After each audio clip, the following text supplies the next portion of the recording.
Hello friends, इयत्ता 6वीची मराठीची कविता आहे 6वी हे खरे खरे व्हावे. कवितेचे कवी आहे सुमती पवार. हे खरे खरे व्हावे शीर्षकाचा अर्थ थोडक्यात, कवयित्रीच्या मनात वेगवेगळ्या कल्पना येतात. हे स्वप्न आपले खरेच व्हावे असे तिला मनापासून वाटते, म्हणून या कवितेला हे खरे खरे व्हावे असे नाव दिलेले आहे. कवयित्रीला अवकाशात फिरावेसे वाटते. कधी दवबिंदू होऊन तर कधी ढग होऊन धरणीवर उतरावेसे वाटते. निसर्गाच्या रंगामध्ये खरे खुरे रंगून जावेसे वाटते. आता कविता आपण वाचून समजून घेऊया.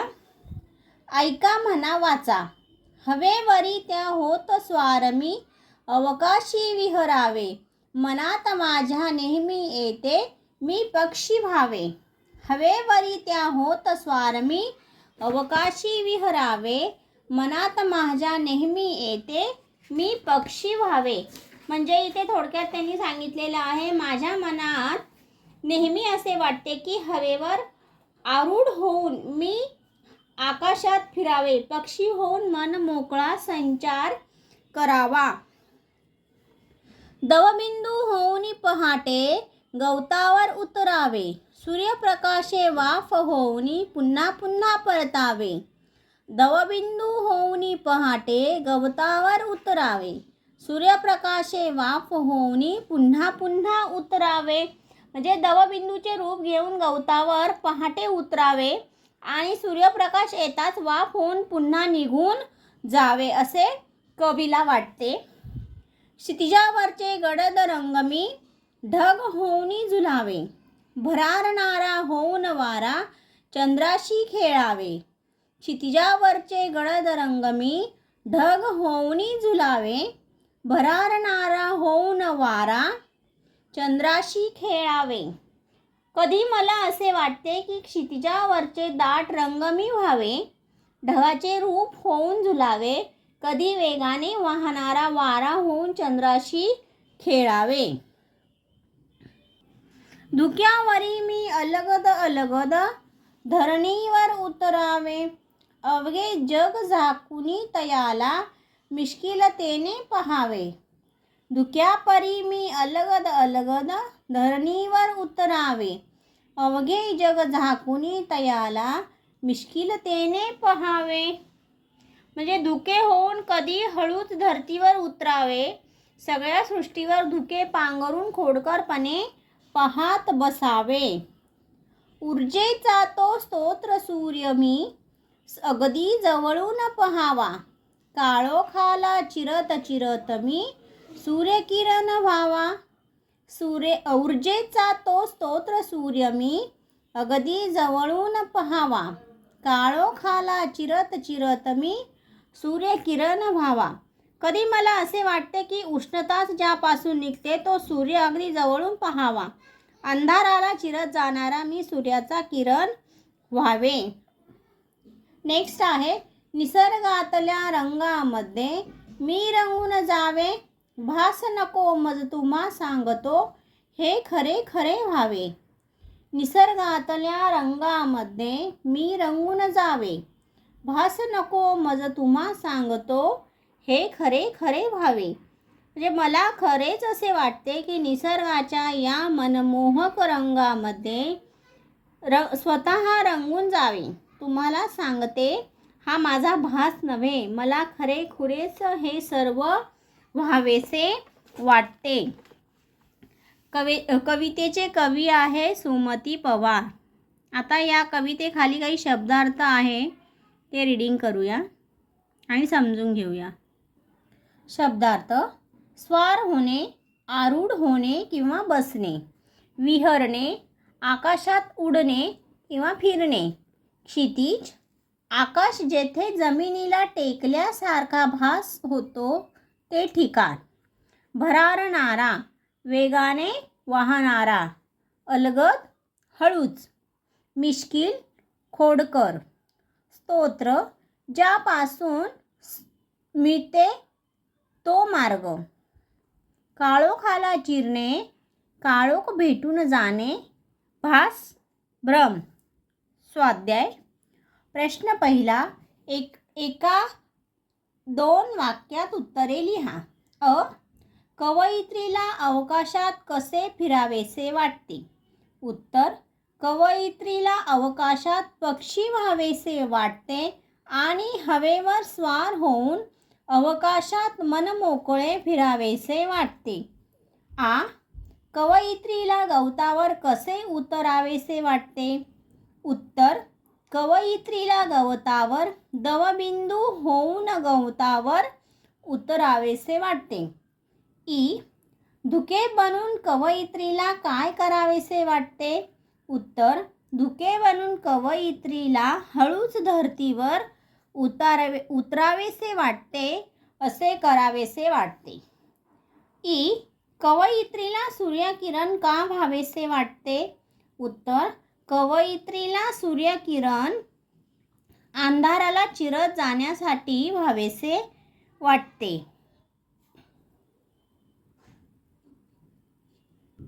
प्रश्न दुसरा आहे, खालील कल्पनेचा योग्य अर्थ शोधा. सूर्यप्रकाश वाफ होऊन पुन्हा पुन्हा परतावे. तर त्याचा योग्य पर्याय आहे तिसरा, सूर्याच्या उष्णतेने वाफ बनून पुन्हा दवबिंदू बनावा. भास नको मज तुम्हा सांगतो हे खरे खरे व्हावे. तर त्याचा योग्य पर्याय आहे दुसरा, वर्णन केलेल्या कल्पना प्रत्यक्षात याव्यात. प्रश्न तिसरा आहे, कवितेतून शोधा. उदाहरणार्थ, चंद्राशी खेळणारा भरारणारा वारा.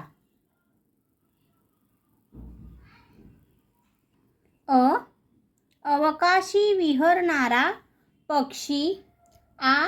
गवतावर उतरणारे दवबिंदू. धरणीवर उतरणारे धुके. ऊर्जेचा स्रोत असणारा सूर्य.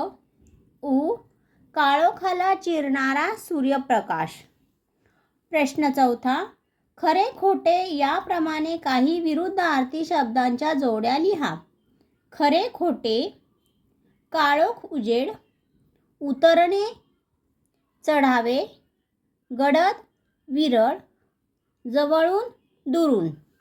प्रश्न पाचवा, मी झाड झाले तर अशी कल्पना करून 5 ते 6 वाक्ये लिहा. तर मी त्याचं थोडक्यात उत्तर सांगते. मला झाड व्हावेसे वाटते. मी फळे फुले निर्माण करीन. पक्षी घरटे बांधील. प्राणी सावलीत राहतील. मी वाटसरूंना सावली देईन. मी लोकांच्या उपयोगी पडेन. नेक्स्ट क्वेश्चन आहे 6वा. हे शब्द असेच लिहा. क्षितिज, ऊर्जा, मिश्किल, स्तोत्र, स्वार, सूर्यप्रकाश, चंद्र, निसर्ग, पुन्हा. प्रश्न 7वा आहे, झुळूक मी व्हावे अशी कारे यांची कविता मिळवून त्या कवितेचे वर्गात वाचन करा. प्रश्न 8वा, ढगांचे विविध आकार काढा, त्यांना रंग द्या व त्यात कवितेचे एक एक कडवे सुंदर अक्षरात लिहा. प्रश्न 9वा, कवयित्रीला जशी अनेक रूपे घ्यावीशी वाटतात तसे तुम्हाला कोण कोण व्हावेसे वाटते ते लिहा. प्रश्न 7वा, 8वा, 9वा हे स्वतःचं मत म्हणजे स्वमत मांडून लिहायचे आहे. प्रश्न 10वा, खालील चित्र पहा, चित्राचे वर्णन करा. आता या चित्राचं वर्णन करायचं आहे ते तुम्ही स्वतः करायचं आहे. कुठे घर दिसत आहे, झाडे आहे, डोंगर आहे, वरती आकाश आहे, सूर्यप्रकाश आहे. प्रश्न 11वा, खालील वेळेला सूर्याचा रंग कसा दिसतो त्याचे निरीक्षण करा, लिहा. सूर्य सकाळी कसा दिसतो? पिवळसर, दुपारी पांढरा शुभ्र, सायंकाळी तांबूस, रात्री रंगहीन. उपक्रम, तुमच्या कल्पनेने या कवितेचे वर्णन करणारे एक निसर्ग चित्र काढा व रंगवा. नेक्स्ट, खालील कंसातील योग्य सर्वनाम घाला. आपण, ती, त्यांनी, स्वतः हे इनबॉक्समध्ये दिलेले आहे. तर ते खालील वाक्यांमध्ये घालून वाक्य कंप्लीट करायचे आहे. तर मी आता वाक्य कंप्लीट करून दाखवलेले आहेत. हसीना खेळाडू आहे. डॅश डॅश रोज पटांगणावर खेळते. उत्तर ती. आ. बाईंनी मुलांना खाऊ वाटला. डॅश डॅश मुलांनी गप्पा मारल्या. त्यांनी. घरातील सगळे म्हणाले डॅश डॅश सिनेमाला जाऊ. आपण. ई. जॉनने टिंबटिंब चहा केला. स्वतः. खालील वाक्यातील रिकाम्या जागी कंसातील योग्य सर्वनामे लिहा. आता हे सर्वनाम इथं लिहायचं आहे. अ. टिंबटिंब गावाला जा. तुम्ही, आपण, आम्ही. तर योग्य पर्याय आहे त्याचा तुम्ही. तुम्ही गावाला जा. आ. आईने टिंबटिंब डबा भरून दिला. तिचा. आईने तिचा डबा भरून दिला. ई. आज टिंबटिंब खूप मजा केली. ती, स्वतः, आम्ही. आम्ही. आज आम्ही खूप मजा केली. ई. दादा धावपटू आहे. डॅश डॅश रोज पळतो. तो, ती, त्या. तो रोज पळतो. उ. डॅश डॅश बाळाला मांडीवर घेतले. उत्तर आहे त्याचं तिने. तिने बाळाला मांडीवर घेतले. उ. मोत्याने धावत येऊन टिंबटिंब स्वागत केले. आम्हाला, आपण, आमचे. मोत्याने धावत येऊन आमचे स्वागत केले. तर या ठिकाणी आपण हे खरे खरे व्हावे ही कविता समजावून घेतली. त्याखाली स्वाध्याय आहे तो पण समजावून घेतला. तुम्हाला जर माझा हा व्हिडिओ आवडला असेल तर लाईक करा, शेअर करा, सबस्क्राईब करा. Thank you for watching. Hello friends, इयत्ता 6वीची मराठीची कविता आहे 6वी. हे खरे खरे व्हावे. कवितेचे कवी आहे सुमती पवार. हे खरे खरे व्हावे शीर्षकाचा अर्थ थोडक्यात, कवयित्रीच्या मनात वेगवेगळ्या कल्पना येतात. हे स्वप्न आपले खरेच व्हावे असे तिला मनापासून वाटते. म्हणून या कवितेला हे खरे खरे व्हावे असे नाव दिलेले आहे. कवयित्रीला अवकाशात फिरावेसे वाटते. कधी दवबिंदू होऊन तर कधी ढग होऊन धरणीवर उतरावेसे वाटते. निसर्गाच्या रंगामध्ये खरे खुरे रंगून जावेसे वाटते. आता कविता आपण वाचून समजून घेऊया. ऐका म्हणा वाचा. हवेवरी त्या होत स्वार मी, अवकाशी विहरावे. मनात माझ्या नेहमी येते मी पक्षी व्हावे. हवेवरी त्या होत स्वार मी, अवकाशी विहरावे. मनात माझ्या नेहमी येते मी पक्षी व्हावे. म्हणजे इथे थोडक्यात त्यांनी सांगितलेलं आहे, माझ्या मनात नेहमी असे वाटते की हवेवर आरूढ होऊन मी आकाशात फिरावे, पक्षी होऊन मन मोकळा संचार करावा. दवबिंदू होऊन पहाटे गवतावर उतरावे. सूर्यप्रकाशे वाफ होऊन पुन्हा पुन्हा परतावे. दवबिंदू होऊन पहाटे गवतावर उतरावे. सूर्यप्रकाशे वाफ होऊन पुन्हा पुन्हा उतरावे. म्हणजे दवबिंदूचे रूप घेऊन गवतावर पहाटे उतरावे आणि सूर्यप्रकाश येताच वाफ होऊन पुन्हा निघून जावे असे कवीला वाटते. क्षितिजावरचे गडद रंग मी, ढग होऊन झुलावे. भरारणारा होऊन वारा चंद्राशी खेळावे. क्षितिजावरचे गडद रंग मी, ढग होऊन झुलावे. भरारणारा होऊन वारा चंद्राशी खेळावे. कधी मला असे वाटते की क्षितिजावरचे दाट रंग मी व्हावे. ढगाचे रूप होऊन झुलावे. कधी वेगाने वाहणारा वारा होऊन चंद्राशी खेळावे. धुक्यावरी मी अलगद अलगद धरणीवर उतरावे. अवघे जग झाकुनी तयाला मिश्किलतेने पहावे. धुक्यापरी मी अलगद अलगद धरणीवर उतरावे. अवघे जग झाकुनी तयाला मिश्किलतेने पहावे. म्हणजे धुके होऊन कधी हळूच धरतीवर उतरावे. सगळ्या सृष्टीवर धुके पांघरून खोडकरपणे पाहत बसावे.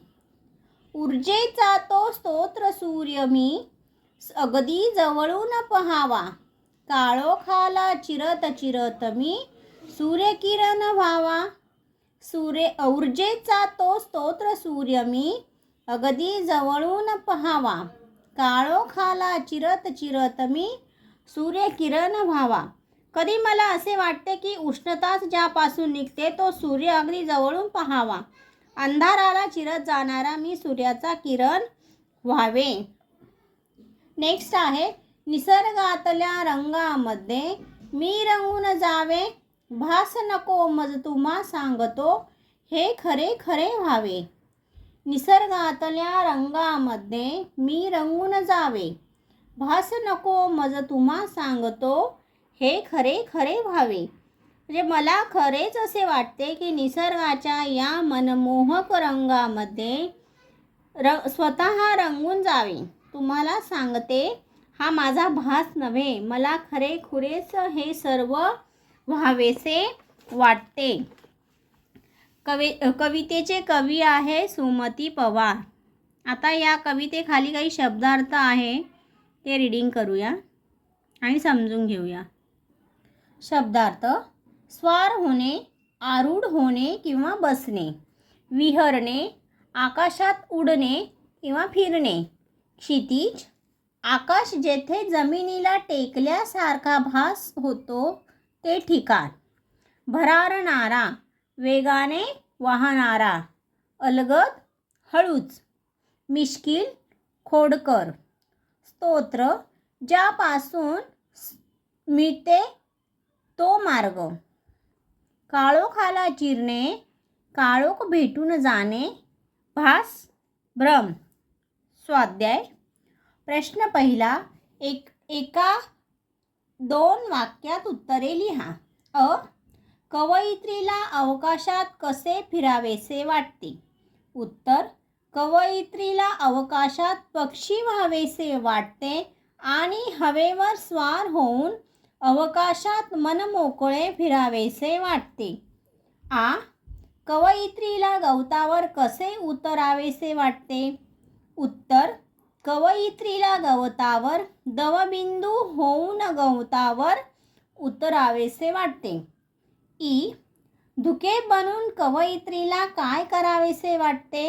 उत्तर: धुके बनून कवयित्रीला हळूच धरतीवर उतरावेसे वाटते, असे करावेसे वाटते. कवयित्रीला सूर्यकिरण का व्हावेसे वाटते?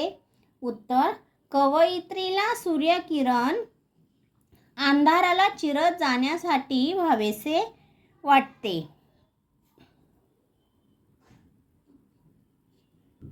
प्रश्न दुसरा आहे, खालील कल्पनेचा योग्य अर्थ शोधा. सूर्यप्रकाश वाफ होऊन पुन्हा पुन्हा परतावे, तर त्याचा योग्य पर्याय आहे तिसरा, सूर्याच्या उष्णतेने वाफ बनून पुन्हा दवबिंदू बनावा. भास नको मज तुम्हा सांगतो हे खरे खरे व्हावे, तर त्याचा योग्य पर्याय आहे दुसरा, वर्णन केलेल्या कल्पना प्रत्यक्षात याव्यात. प्रश्न तिसरा आहे, कवितेतून शोधा. उदाहरणार्थ, चंद्राशी खेळणारा, भरारणारा वारा.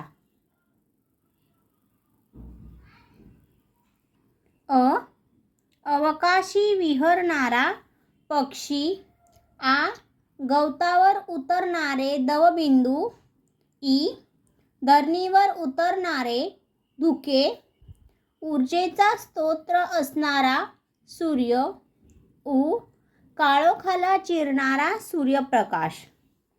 प्रश्न चौथा, खरे खोटे याप्रमाणे काही विरुद्धार्थी शब्दांच्या जोड्या लिहा. खरे खोटे: काळोख उजेड, उतरणे चढावे, गडद विरळ, जवळून दुरून. प्रश्न पाचवा, मी झाड झाले तर अशी कल्पना करून 5 ते 6 वाक्ये लिहा. तर मी त्याचं थोडक्यात उत्तर सांगते. मला झाड व्हावेसे वाटते. मी फळे फुले निर्माण करीन. पक्षी घरटे बांधील. प्राणी सावलीत राहतील. मी वाटसरूंना सावली देईन. मी लोकांच्या उपयोगी पडेन. नेक्स्ट क्वेश्चन आहे 6वा. हे शब्द असेच लिहा. क्षितिज, ऊर्जा, मिश्किल, स्तोत्र, स्वार, सूर्यप्रकाश, चंद्र, निसर्ग, पुन्हा. प्रश्न 7वा आहे. झुळूक मी व्हावे अशी कारे यांची कविता मिळवून त्या कवितेचे वर्गात वाचन करा. प्रश्न 8वा. ढगांचे विविध आकार काढा, त्यांना रंग द्या व त्यात कवितेचे एक एक कडवे सुंदर अक्षरात लिहा. प्रश्न 9वा. कवयित्रीला जशी अनेक रूपे घ्यावीशी वाटतात तसे तुम्हाला कोण कोण व्हावेसे वाटते ते लिहा. प्रश्न 7वा, 8वा, 9वा हे स्वतःचं मत म्हणजे स्वमत मांडून लिहायचे आहे. प्रश्न 10वा. खालील चित्र पहा, चित्राचे वर्णन करा. आता या चित्राचं वर्णन करायचं आहे ते तुम्ही स्वतः करायचं आहे. कुठे घर दिसत आहे, झाडे आहे, डोंगर आहे, वरती आकाश आहे, सूर्यप्रकाश आहे. प्रश्न 11वा. खालील वेळेला सूर्याचा रंग कसा दिसतो त्याचे निरीक्षण करा, लिहा. सूर्य सकाळी कसा दिसतो? पिवळसर, दुपारी पांढरा शुभ्र, सायंकाळी तांबूस, रात्री रंगहीन. उपक्रम. तुमच्या कल्पनेने या कवितेचे वर्णन करणारे एक निसर्ग चित्र काढा व रंगवा. नेक्स्ट. खालील कंसातील योग्य सर्वनाम घाला. आपण, ती, त्यांनी, स्वतः हे इनबॉक्समध्ये दिलेले आहे, तर ते खालील वाक्यांमध्ये घालून वाक्य कंप्लीट करायचे आहे. तर मी आता वाक्य कंप्लीट करून दाखवलेले आहेत. हसीना खेळाडू आहे. डॅश डॅश रोज पटांगणावर खेळते. उत्तर ती. बाईंनी मुलांना खाऊ वाटला. डॅश डॅश मुलांनी गप्पा मारल्या. त्यांनी. घरातील सगळे म्हणाले डॅश डॅश सिनेमाला जाऊ. आपण. जॉनने टिंब चहा केला. स्वतः. खालील वाक्यातील रिकाम्या जागी कंसातील योग्य सर्वनामे लिहा. आता हे सर्वनाम इथं लिहायचं आहे. टिंब गावाला जा. तुम्ही, आपण, आम्ही. तर योग्य पर्याय आहे त्याचा तुम्ही गावाला जा. आईने टिंब डबा भरून दिला. तिचा. आईने तिचा डबा भरून दिला. आज टिंब खूप मजा केली. ती, स्वतः, आम्ही. आज आम्ही खूप मजा केली. दादा धावपटू आहे. डॅश डॅश रोज पळतो. तो, ती, त्या. तो रोज पळतो. डॅश डॅश बाळाला मांडीवर घेतले. उत्तर आहे त्याचं तिने बाळाला मांडीवर घेतले. मोत्याने धावत येऊन टिंब स्वागत केले. आम्हाला, आपण, आमचे. मोत्याने धावत येऊन आमचे स्वागत केले. तर या ठिकाणी आपण हे खरे खरे व्हावे ही कविता समजावून घेतली. त्याखाली स्वाध्याय आहे तो पण समजावून घेतला. तुम्हाला जर माझा हा व्हिडिओ आवडला असेल तर लाईक करा, शेअर करा, सबस्क्राईब करा. Thank you for watching.